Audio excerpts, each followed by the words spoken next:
합니다. 네, 감사합니다.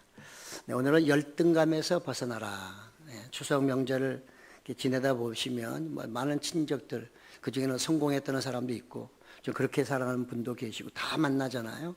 혹시 여러분들은 추석 명절을 어떻게 지내셨나요? 마음속에는 열등감에 가득 찬 가운데 기쁨도 없으면서 억지로 웃지는 않으셨나요? 네. 오늘은 이 삭개오를 통해서 우리가 열등감에서 벗어나야 되겠다. 네, 사전적 의미로 열등감이라고 하는 것은 자신이 남보다 못하거나 부족하다는 생각에서 오는 느낌이다.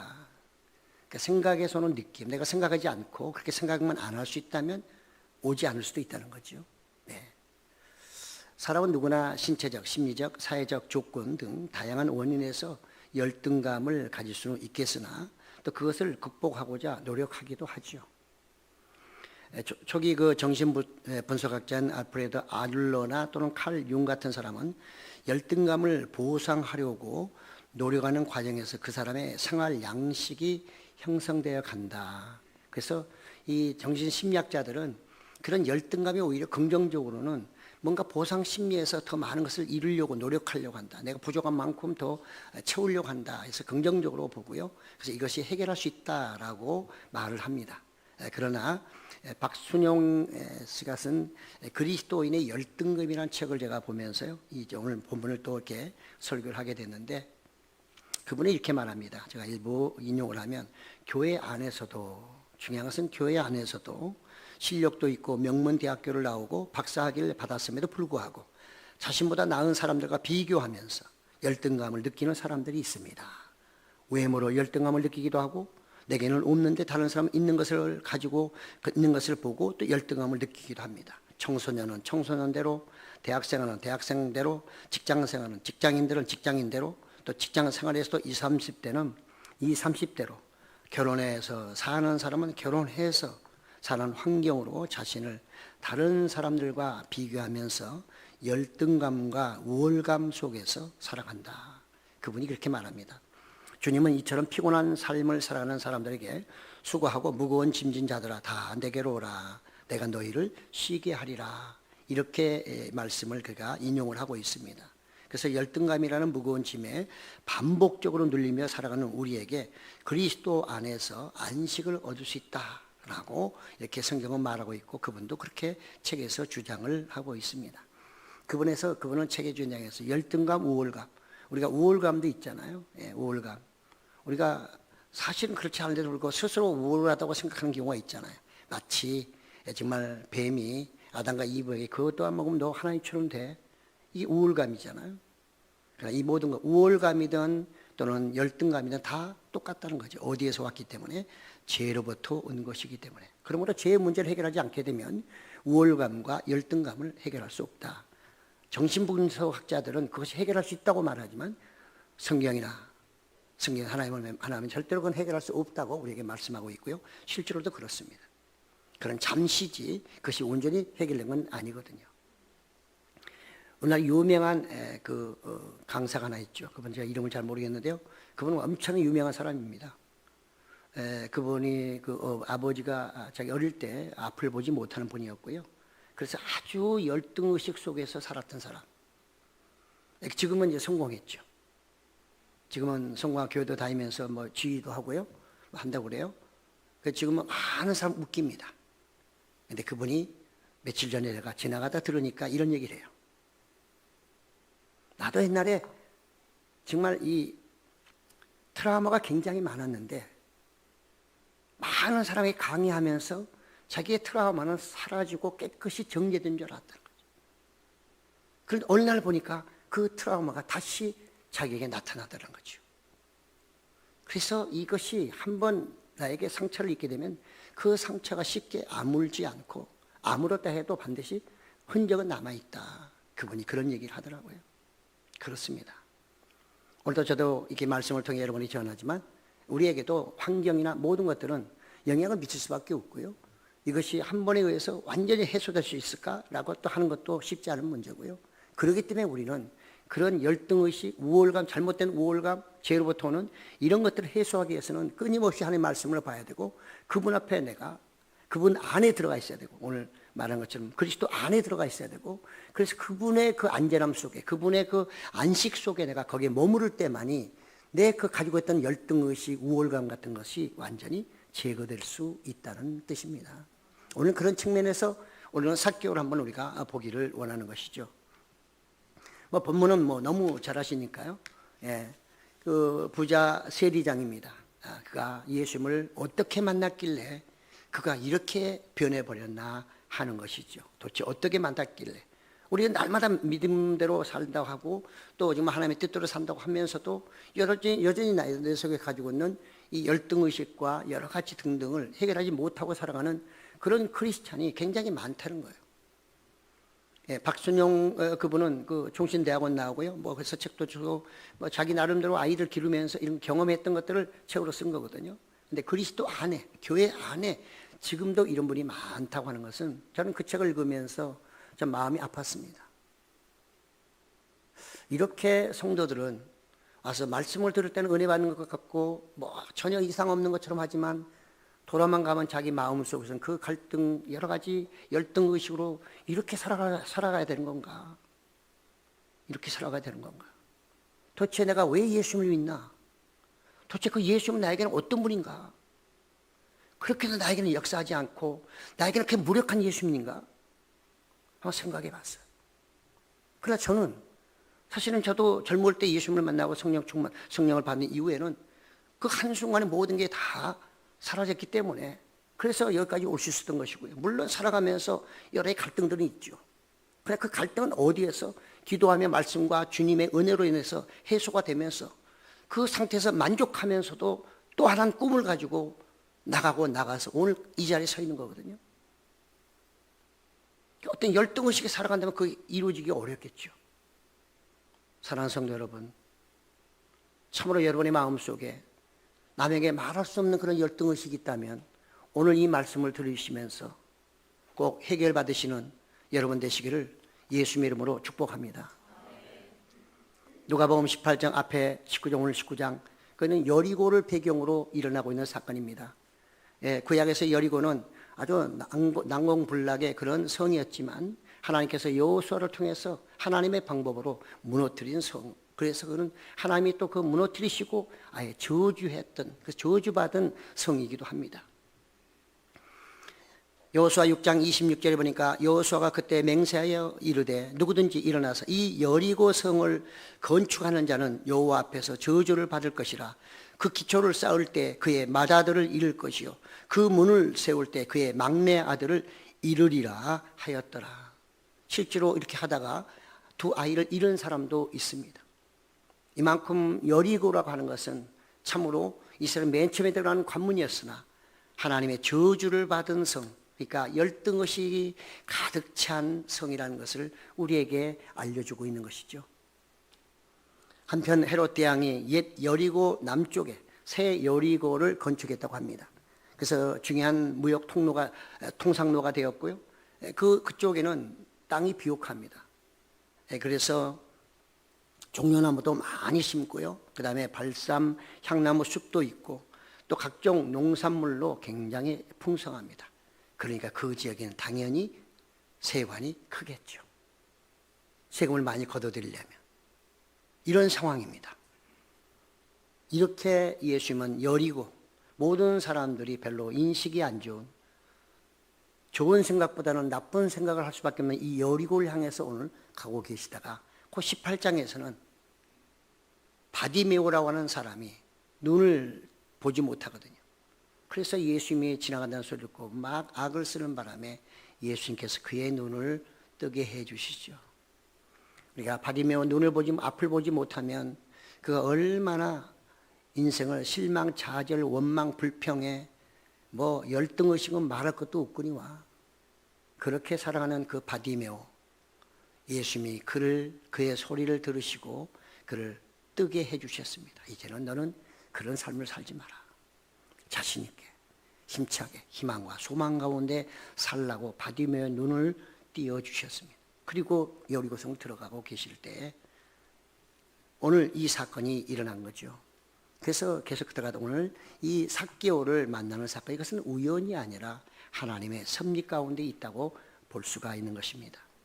삭개오라고 하는 말은 의로운 자, 순결한 자라는 뜻이죠. 그러나 그는 그 이름대로 살지를 못했어요. 아버지는 좋은 이름을 지어주셨지만 그는 그 삶에서 그렇게 삶을 살지를 못했어요. 그가 부자 세리장이 되었기 때문이죠. 유대인으로서 세관이 된다, 세리가 된다, 더군다나 세리장이 됐으면, 그 부자가 되었으면 그는 이미 왕따를 당해도 수십 번 당하는 사람입니다.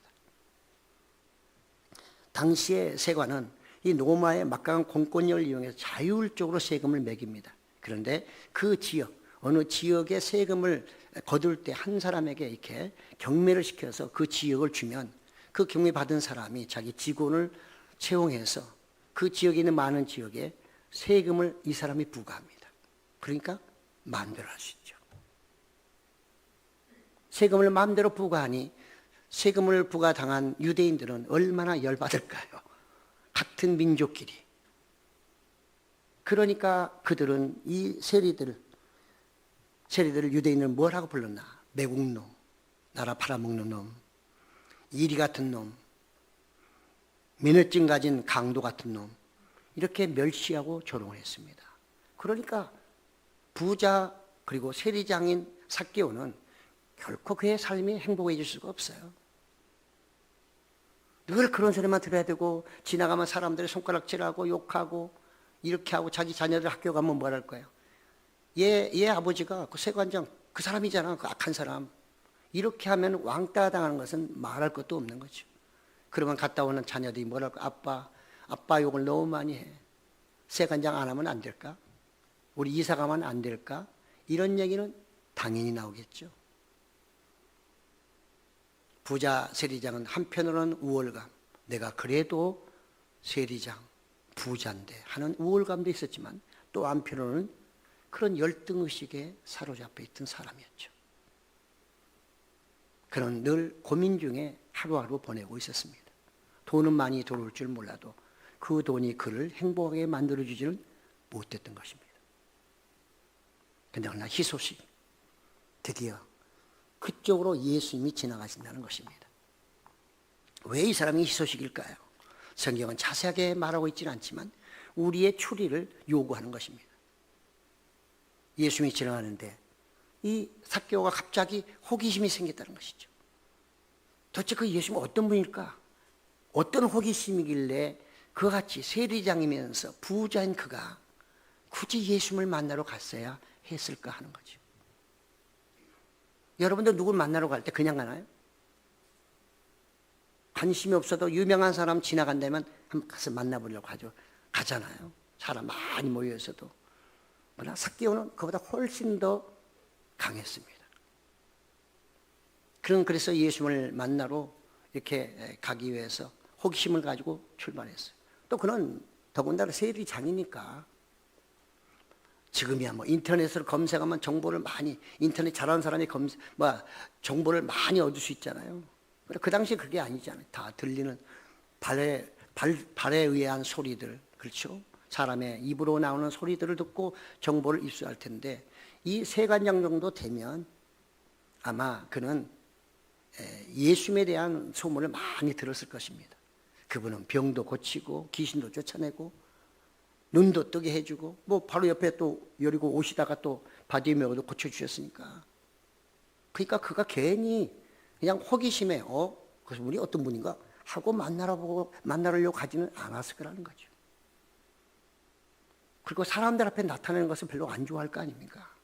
모든 사람이 매국노라고 하는데 그런데 누가 나타나겠어요? 그러니까 이 삭개오는 추정하기에는 그런 마음의 갈등들, 내가 오늘 그 예수님을 만날 수만 있다면 내 이 문제가 해결될 수 있지도 않을까? 라고 하는 그런 기대, 어찌 보면 엄청난 기대이면서도 또는 막연한 기대, 그런데 내가 그분을 과연 만날 수 있을까? 이런 마음도 있었겠죠. 그는 나갔습니다. 아니나 다를까 사람들이 이미 운집해서 도대체 앞으로 나갈 수가 없어요. 더군다나 오늘 성경은 그는 키가 적다 이렇게 말하고 있습니다. 그것이 그의 단점일 수도 있는 거죠. 그의 열등의식이라는 상징적으로 의미를 포함할 수도 있는 것이고, 또 그것 때문에 그가 세관장이 됐으니 그에게는 또 우월감도 있을 수 있는 거죠. 이런 아주 복잡한 그의 심령, 그 속에 그가 예수님을 만나러 가봤지만 어림도 없는 소리, 좀 그래도 그 지역에서 유지라면 존경을 받는 사람 같으면 좀 가면 사람들이 길을 좀 비켜줄만 하지만 삭개오에게 길을 비켜준다는 것은 말도 안 되지요. 그렇잖아요. 제가 신나게 때려도 직성이 풀까 말까 하는데 그 길을 비켜줄 일은 더군다나. 그래서 그는 안 만나고 가버릴까 하는 생각이 아니라 오히려 그는 만나야겠다는 그 강력한 마음, 강력한 기대 속에 왔기 때문에 그는 체면 불구하고 그 옆에 있던 들 무화과나무 그것으로 올라간 것입니다. 한번 생각해 보세요. 세리장인 부자가 들 무화과나무 위로 올라간다는 게 여러분 상식적으로 이해가 되십니까? 여러분 같으면 예수님이 지나가시는데 내가 그분 좀 만나지 갔다 보니까 사람이 많아서 도저히 만날 수가 없어. 그럼 여러분 맨발 붙고 나무에 올라가서 그분 보려고 하실 수 있어요? 이거는 쉽지 않은 겁니다. 체면 때문에 안 되고요. 내가 그분 안 만나면 못 사나? 이런 마음이 얼마나 들 거 아니에요. 근데 어떻게 해서 지금 삭개오는 그렇게 부자로 세관장으로 부럽지 않은 삶을 사는 그가 무엇 때문에 무화과나무 그 나무로 올라갔어야 됐냐 그 말이죠. 무엇이 그를 그렇게 거기로 인도하게 했냐 그 말이죠. 그 마음에 있는 고통이었어요. 그때 마침 예수님이 지나가니까 여호와 이래. 이건 다 하나님의 섭리 가운데 있었다고 볼 수 있는 거죠. 삭개오가 그 마음을 가질 때 이미 예수님은 그를 불렀다고 볼 수 있는 것이죠. 이미 하나님이 그에게 은혜를 주셔서 만날 수밖에 없도록 모든 환경과 그의 마음을 주관했다고 볼 수가 있는 거죠. 그때 나무에 올라가서 예수님을 물끄러미 쳐다보고 있는 그 모습, 예수님은 그 삭개오를 보시고는 뭐라고 말씀하셨습니까? 삭개오야, 그의 이름을 부르셨어요. 삭개오야, 빨리 내려오라. 내가 오늘 너의 집에 유하리라. 이거는 정말 놀랄 수밖에 없는 거죠. 초라하게 나무에 올라가 있는 자신을 보면서 그 수많은 사람 중에 지나가면서 삭개오를 향해서 너는 빨리 내려오라. 그리고 그의 이름을 불러줘요. 목자가 양의 이름을 부르듯이. 양은 아시는 대로 눈이 어둡습니다. 그래서 주인의 음성은 잘 분별합니다. 어디 있다도 주인이 부르면, 이름 부르면 그냥 주인 앞에 오는 게 양이라고 합니다. 그러니까 이 삭개오는 정말 예수님의 그 음성이 바로 자기를 구원하신 메시아였고 정말 구원자의 목소리로 자기 목자의 목소리로 들렸던 것이죠. 그런 너무 기뻐서 아무 생각 없이 주저하지 않고 그냥 즉시로 그가 이제 내려오게 된 것을 볼 수 있습니다. 예수님이 그를 초대했고 그래서 그는 예수님의 초대에 응했고 이제는 그가 또 그의 집으로 예수님을 모시는 이런 모습을 보여주고 있습니다. 한 번도 경험하지 못했던 삭개오에게는 기쁨이고 감동적이었고 즐거움이었습니다. 수많은 사람들이 그 예수님만 제대로 만나려고 거기에 모였는데 그날 삭개오에게 그 놀라운 기회가 주어진 것이죠. 이거는 기적 중의 기적인 것입니다. 우리는 성경에 수많은 사람이 오지만 예수님을 만난 사람이 많이 등장하지 않습니다. 이렇게 아주 길게 내용을 써놓은 경우도 드뭅니다. 그런 면에서 이것은 하나님께서 준비하신 사건이고 이 삭개오를 통해서 그 당시에 유대인들에게 예수님이 전하고자 하는 메시지가 있었음을 우리는 분명히 알 수가 있는 것입니다. 이제 예수님께서 그의 집에 너의 집에 내가 오늘 머무를 거야 라고 말하니까 항상 좋은 일만 있는 건 아니잖아요. 옆에 모였던 사람들이 수군거리기 시작합니다. 예수님을 만나러 왔다 만나지 못한 것도 열받는데 거기에다 또 삭개오 그의 집에 그 뭐라고 하는 그 사람들 제 집에 들어가는도다. 삭개오를 죄인이라고 그래요. 예. 삭개오를 죄인이라고 말합니다. 그가 죄인의 집에 들어가는도다. 선지자라고 하는 사람이 저 삭개오가 어떤 사람인지도 모르고 그의 집에 들어간다니 저 가짜 선지자 아니냐 그 말이죠. 영성이 제로라는 뜻이고 그는 참으로 무지한 선지자다 그런 말이죠.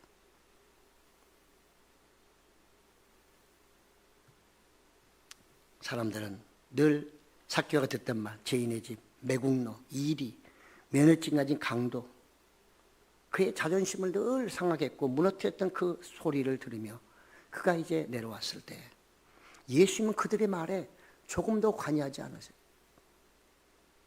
그들이 아이고 당신은 가짜 선지자요.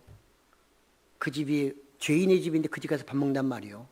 회개해도 예수님은 그래? 그러면 내가 떠나야지. 이게 아니라 예수님은 그들이 하든 말든 예수님이 하시고자 하는 그대로 지금 가고 계시고, 그러니까 삭개오가 여기서 또 힘을 얻은 거죠. 나를 부른 그분이 저들의 말을 무시하고 나를 또 우리 집에 오신다고 하니 얼마나 감사한지요. 우리는 여기서 삭개오의 대반전이 일어나는 걸 볼 수 있습니다. 아마 그 소리를 들었을 때 사람들은 죄인의 집, 예수님은 그것을 조금 더 듣지 않은 척하면서 그냥 너희 집에 머무른다고 할 때 거기에서 이 삭개오는 순간적으로 자기의 과거를 돌아봤을 겁니다. 내가 그동안에 어떻게 살았나.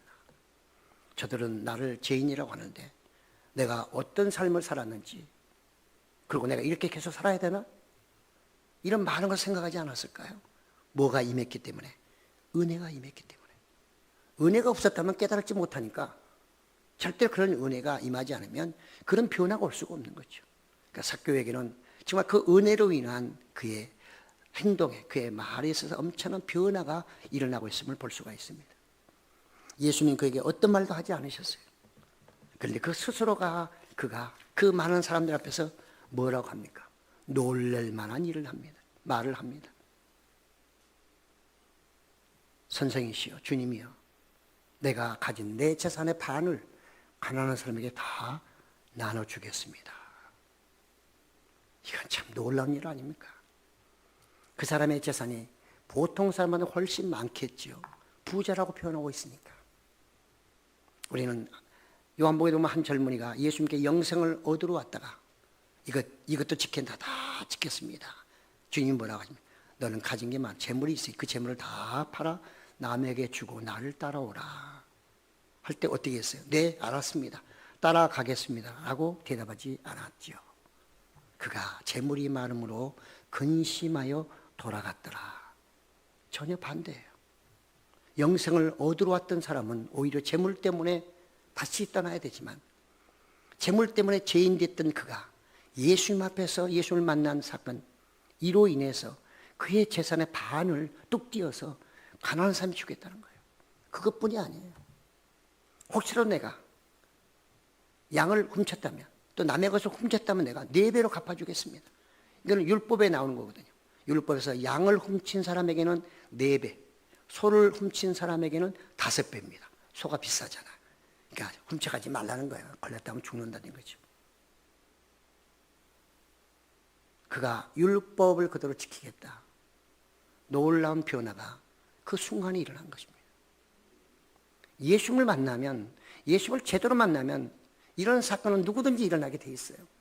이렇게 정말 어찌 보면 정말 고칠 수 없는, 돌아올 수 없는 삭개오 같은 사람에게도 예수님을 만나니까 이런 변화가 오는데, 하물며 저나 여러분 같은 하나님의 백성들에게는 당연히 예수님을 제대로만 만나면 이런 변화가 오는 것은 말할 필요가 없는 것입니다. 예수님은 참 너무나 놀라셨을 겁니다. 이 삭개오의 그 말. 그래서 우리는 이 삭개오의 이런 모습을 통해서 에베소서 4장 20절을 한번 읽고 넘어가는데요. 하나님을 따라 의와 진리의 거룩함으로 새 사람을 입으라. 그렇습니다. 사랑하는 성도 여러분, 저나 여러분은 예수 그리스도를 믿음으로 이제는 우리의 죄를 깨끗이 씻김받고 의와 거룩함으로 새 사람이 된 우리입니다. 우리가 이것을 늘 기억해야만 늘 열등의식에 사로잡히지 않고 사람들의 눈치 보지 않고 당당하게 떳떳하게, 그리고 내 삶에 조금 힘들고 어렵지만 그 환경 때문에 내가 거기에서 주저앉는 것이 아니라 그럼에도 불구하고 그 모든 걸 주관하시는 하나님을 향해서 내가 나갈 수 있는 것이고 주님 안에 들어가기만 한다면 그 모든 것을 이겨낼 수 있다는 것을 우리에게 말씀하고 있는 것이죠. 그렇습니다. 이렇게 자기의 신앙을 고백합니다. 자기의 약속함, 자기의 마음의 결단, 회개의 열매를 그가 지금 말씀하고 있는 거죠. 많은 어떤 사람들은 그렇게 얘기합니다. 이 삭개오는 나중에 정말 베드로와 함께 동역자가 돼서 일했다는 사람도 있고요. 그래서 가이사랴의 감독이 되었다는 말도 있는가 하면 또 어떤 사람들은 고넬료, 백부장 고넬료 있잖아요. 그의 후계자가 되었다는 설도 있다고 합니다. 뭐 그런 설이니까요. 어떻게든 간에 정말 이 여리고에서 악명 높은 부자 세리장, 여리고처럼 저주받은 그런 곳에 사는 이 정말 세리, 정말 삭개오, 그가 이제는 예수님 앞에서, 사람들 앞에서 그 열등의식에서 완전히 벗어나서 자신 있게 자기의 모든 것을 표현하고 이제 사람들에게 내가 과거에는 그랬지만 나는 이제 그렇게 살지 않겠다. 내 가지는 것 반을 내가 나눠주겠어. 혹시 당신 중에 내가 세금을 100원을 매겨야 되는데 내가 혹시라도 더 많이 매겠다면 얘기하시오. 그럼 내가 다 물러주겠어. 이 말이거든요. 그러니 거기 있던 사람들이 얼마나 놀랐을까요? 아니 이게 뭔 소리야? 그들에게 신선한 충격이 있을 거고 아마 누군가 이런 얘기 하지 않았을까요? 저가 누구이기에 삭개오의 마음을 바꾸시는가? 이렇게 말하지 않았을까요? 예수님은 이걸 보시면서 오늘 구원이 이 집에 이르렀다 이렇게 말. 오늘 구원이 이 집에 이르렀다. 예수님은 삭개오의 집에 가서 머무른다고 하시는데 갑자기 구원 얘기를 하십니다. 삭개오는 내가 죄인이라고 말한 적도 없어요. 그냥 자기의 회개의 열매를 말씀드렸을 때 구원이 이 집에 이르렀다. 구원을 받는 사람은 누구예요? 죄인이니까 구원받는 거죠. 그러니 그의 모든 문제는 다 어디서 왔었다? 죄로부터 왔다는 것을 암시하고 있는 것이죠. 그래서 예수님은 그 다음에 또 이 유대인들 향해서 말합니다. 이 사람도 아브라함의 자손이라. 유대인에게 있어서 아브라함의 자손은 다 하나님의 언약의 백성, 구원받을 사람의 상징적인 의미입니다. 그러니까 예수님은 이 유대인들에게 너희들은, 당신들은 정말 깨끗하고 의롭게 살아간다고 생각하느냐? 이 사람이 아브라함의 자손이라고 예수님 말씀하신 것은 유대인의 그 그릇된 생각과 판단을 지금 책망하고 있는 것입니다. 오히려 당신들이 그렇게 의로운 사람이라면, 그렇게 하나님의 율법을 잘 지키는 사람이라면 오히려 그를 불쌍히 여기고 그를 좀 더 선하게 대해주면서 바른 길로 걸어가도록 오도록 해야 되는 게 당신들의 의무 아니냐 그 말이죠. 근데 당신들은 그러긴커녕 완전 죄인 취급해버리고 왕따 시켜버리고, 그래서 그로 하여금 열등의식 속에서 완전히 폐인처럼 부자 정말 세리장이지만 완전히 세상에서는 실패한 사람처럼 살아가게 한 당신들은 의로운 사람이냐 그 말이죠. 당신들은 스스로가 아브라함의 자손이라고 말하고 있지만 이 사람보다 더 의롭냐 이런 얘기도 되는 것이고요. 그래서 예수님은 오히려 이 삭개오, 가장 죄 많다고 생각하는 그들이 정말 인간 이하로 취급했던 이 삭개오를 향하여 하시는 말씀이 그가 아브라함의 자손 아들이라는 거예요. 그러니 그 유대인들이 얼마나 열받겠어요. 그림이 그려집니다. 죄인을 의인이라고 칭해주는 예수님의 그 말에 그 옆에 있던 수많은 사람들이 가만히 있겠어요? 죽이네 살리네 난리가 났겠죠. 저 가짜가 완전히 우리 이 마을에 와가지고 마을 엉망으로 또 만들어 버리네 이런 얘기 하지 않았을까요? 그러면서 예수님 말씀하십니다. 내가 온 이유가 바로 여기에 있다. 잃어버린 자를 내가 찾아 구원하러 왔다. 이렇게 예수님이 그들에게 말씀하고 있습니다. 잃어버린 자를 찾아 구원하도록. 예수님은 잃어버린 자를 찾으러 오셨다고 말씀하시고 구원하러 오셨다고 말씀함으로써 그 잃어버린 자들이 지금 어디 있던 거예요? 죄 가운데 헤매고 있다는 거죠. 방황하고 있다는 거죠. 어떤 주석학자는 일타는 아폴림이라는 이 단어, 잃어버렸다는 이 말을 이것을 이렇게 해석합니다. 저주받고 파멸될 처지에 있다는 뜻이 아니라 단지 잘못된 위치에 있다는 뜻이다. 잘못된 위치에 있다는 뜻이라 이렇게 그런 해석을 합니다. 그렇습니다. 삭개오는 완전히 이제는 저주받아 완전히 지옥에 갈 사람이 아니고 잠시 자리를 잘못 찾아서 남의 자리가 있는 것이고 잘못된 어떤 자리에서 헤매고 있는 것뿐이지 그런 언젠간 돌아오게 돼 있는 하나님의 백성 사람을 대할 필요도 만날 필요도 없다는 것입니다.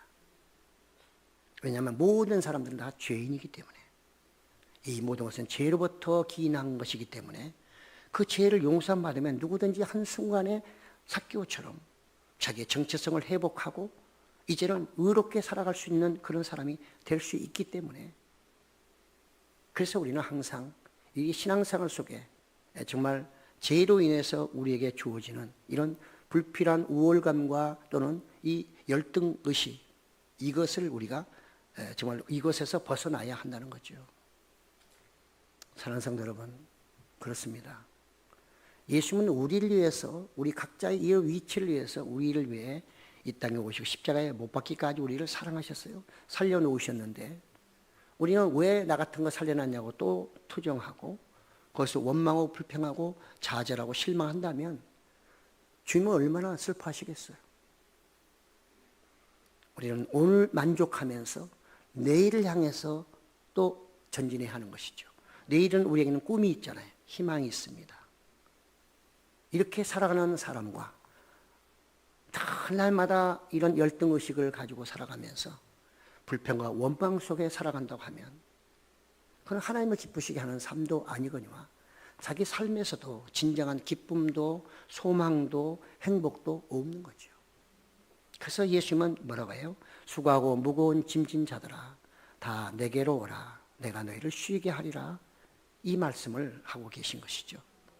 과연 진정으로 여러분들은 예수님을 믿는 이후로 지금까지 신앙생활을 하시면서 내가 열심히 하면서 정말 그런 열등의식 없이 또는 불필요한 우월감 없이 늘 주님 안에서 편안하게 즐겁게 신앙생활하고 계신지요?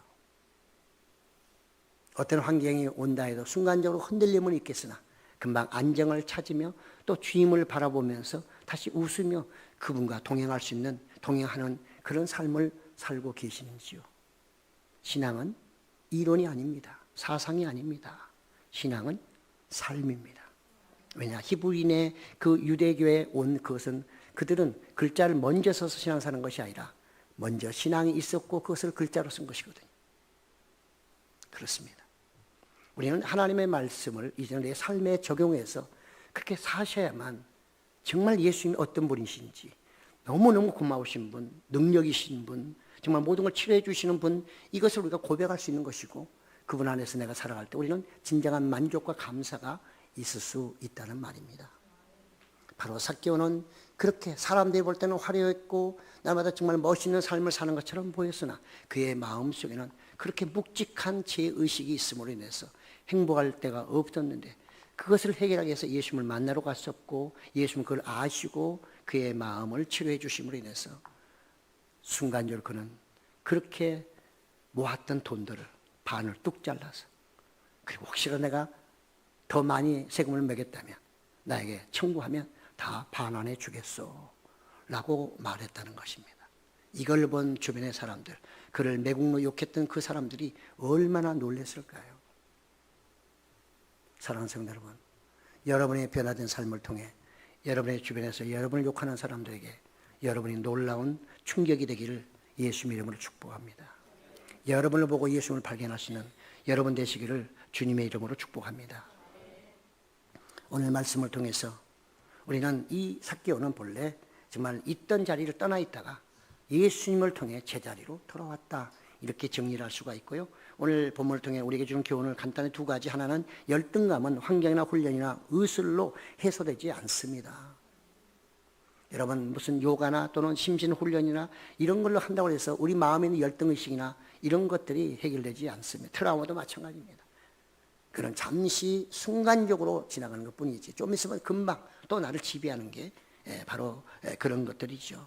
그렇습니다. 우리는 보상을 찾기에 정신학자들처럼 전신분석학자들처럼 그 트라우마 또는 이 열등이 어떤 보상을 위해서 더 좋은 것이라 긍정적으로 말하지만 그 보상을 내가 얻었을 때 또다시 비교하기 때문에, 이 비교가 없으면 좋겠지만 또다시 비교하기 때문에 여전히 나는 열등 의식 속에 살아갈 수밖에 없고 열등이라는 감옥에 갇힐 수밖에 없다는 것입니다. 두 번째로 열등감은 자존감 상실이며 하나님의 형상을 잃어버렸다는 것입니다. 제자리를 떠났다는 것은, 자리를 벗어났다는 것은 에덴 동산에서 아담과 이브가 떠난 것처럼 하나님의 형상으로 지음받았던 아담과 이브가 죄로 말미암아 하나님의 형상을 잃어버린 것처럼 자리를 떠난 사건입니다. 그럼 우리는 예수님을 통해 제자리에 돌아오기만 하면 우리는 정상적인 사람이 되는 것이고 정말 그 어떤 모든 것으로부터 다 벗어나서 이제는 정말 주와 함께 즐거운 시간, 또 안식의 시간을 누릴 수 있다는 것을 오늘 본문이 우리에게 말하고 있습니다. 그렇습니다. 성경들 주님 말씀하십니다. 두려워하지 말라, 염려하지 말라, 근심 걱정하지 말라. 왜? 내가 너와 함께 하니까. 그렇습니다. 그분 안에 있으면, 그분과 동행하면 우리는 정말 마음의 평안과 새로움을 얻게 되는 것이고 여러 가지 두려움 모든 것들부터 우리는 정말 벗어날 수가 있습니다. 왜? 그분이 계시기 때문에, 그분이 나의 방패이기 때문에 그렇다는 것입니다. 그렇습니다. 누구나 우리는 오늘 예수님이 삭개오야 내려오라 하는 그 한마디에 삭개오가 무너져버린 것처럼 여러분들도 마찬가지입니다. 여러분이 기도하다가 어디 다니다가 주무시다가 성경을 읽다가 여러분의 이름을 하나님이 한 번만 불러주신다면 여러분은 그 순간에 놀랍게 변화가 되고 말 것입니다. 이미 여러분들은 그렇게 부름받으시고 이 자리에 와 계십니다. 그때 부르심을 다시 한번 기억하시면서 오늘 삭개오를 기억하시면서 그동안에 내 삶은 어떻게 진행되고 있나 한번 생각해 보시고요. 마음에 무거운 것이 있다. 이것저것로 인해서 늘 기쁨, 즐거움, 행복은 온데간데 없고 내가 예수님을 믿는지 나를 믿는지 알 수 없는 그런 혼돈 상태에 있다면 다시 한번 그리스도로 여러분의 자리를 옮기시고 그분 안에서 안식하시는 여러분 되시기를 예수님의 이름으로